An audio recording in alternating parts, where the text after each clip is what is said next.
Congratulations, Brian, Thank you. NCAA champion again. Yeah. Walk me through the last lap there. The last lap, for me, I always trust myself in my kick. So it was not that easy because I know like I had like people from 15, so I was very sharp in what I was doing. So I was very careful in everything I was doing in that race. What was your thought when Marco pulled ahead of you just a little bit entering the home straight? Yeah, that's the thing that I was expecting. Things it will be very fast. The 5K, many people wanted it to be very fast, so I was very keen in everything I was doing. So I was ready to end because anyone could take the race and make it very hard. So I was ready for everyone. Did you know you had something left though when he pulled ahead just a little bit? The thing is, after I did my 200, I feel like that I was like empty to my kicks. But when I came to the 100, I just remember like I've been working hard, and then I can't lose it with the 100 meters. So I had like to look for another gear. And that's how I win. It's been a pretty tactical weekend, as we saw from the 10K and the 1500. Were you expecting something similar for this race? Yeah, many people are coming for the 5K for the redemption, like people from 10K, others from 1500. So they wanted like to get a win. So for me, I knew like it was really very hard. So I trusted myself. I told myself like I'm in the best position because I'm a little bit fresh, and I know those people will be coming like for redemption. So it will be very hard. So I was ready for it. I'm more meant, were you expecting it to be like slower? No, I was not expecting it to be slower because I was saying like like having someone like Ethan in 5K and then you bring him to the last lap, he will kill you. So I was waiting for them to make it hard. If they were not, if nobody was going to take it, I will take it to make it very hard because I knew like I won't give such people a chance to come and beat you in your field. When do you think you would have made that move if Rocky? 100 meters, 50 meters. I know like the way people are cheering, I thought like he's coming because I was feeling someone coming, so I was giving it all. Yeah. You went a month between racing, about April to regionals. Why was that? Like I work very hard for the indoors because I was like dreaming to win the indoors. But when I finished the indoor, coming back, I was feeling like my body is not recovering. So I had to talk to my coach, and then I tell him like my body is not recovering like as usual. So he told me like just take time to recover because like we still have time to come for the outdoor. That's why I went like for the Arkansas to just look for the qualifier, and then just preparing myself to come for the nationals. Did you take time off completely from running? Or no, I was just like doing easy runs, because like sometimes it's not good like pushing your body to the limit because you still have some season, still have cross country and then the outdoor. So I was like putting myself where I can compete both.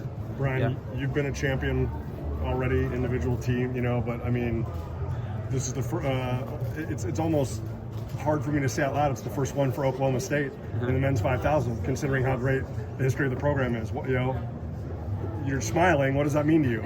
That is good. Like, being in Oklahoma, having like our coach, teammates, it's always good. Like everyone believing in you, trusting you. Like they are there for you whenever you need them. So it's always making me feel at home, feel like a champion. So will you plan to run the Kenyan trials for the World Championship in the 5,000? Yeah, that's my dream. Like to represent my country, even though like this championship, but my goal is just to represent my country and give them gold.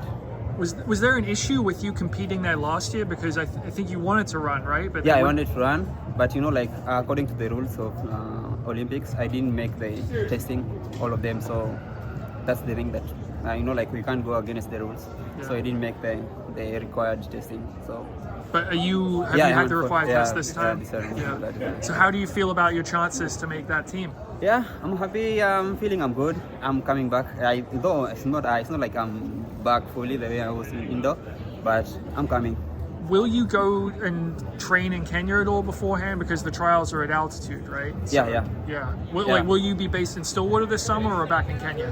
Just going like first a little bit. Like I would go back to Kenya to train for the trials. Yeah.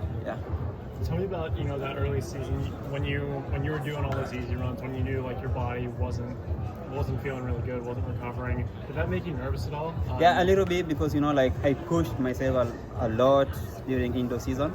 I pushed myself a lot, so I was feeling like, oh, my body is not recovering. I was like, I had two options. Like I made a red shirt because the way I was feeling it, because I couldn't do like 10 miles the way I used to do. I was just feeling like my body is very low. But I started picking up, and then I told my coach like, I'm ready. Let me go try like to look for the qualifier. So I went alone in Arkansas, and then I made it. So I knew like I'm back. And then when we go to regionals, I tested my body, so I'll be good in national now. So two very different ways this season could have gone. Yeah. Redshirt or NCAA champion. pretty sure you're glad it went this way. Yeah, thank you. You're too much of a competitor, man. You couldn't have sat and Yeah, watched you these know the guys. thing like when I was coming here in the nationals, I knew like sometimes you can win people just mentally, because when they see you, they saw me in the start list. They started they knew like this indoor champion. So that whenever they started thinking like that, I knew like I'm starting defeating them. They know that you're not Yeah. going to show up if you're not fit. Yeah. So, and then the moment I stepped in front, I knew like nobody had like courage to follow me. The moment I saw the screen, and then okay, I respect Ethan, but the moment I saw like he's not near, I knew like this is my time to shine now, because when Ethan is near you like 200, he's going to kill you. That guy is very fast. Yeah. Congrats, Brian. Congratulations.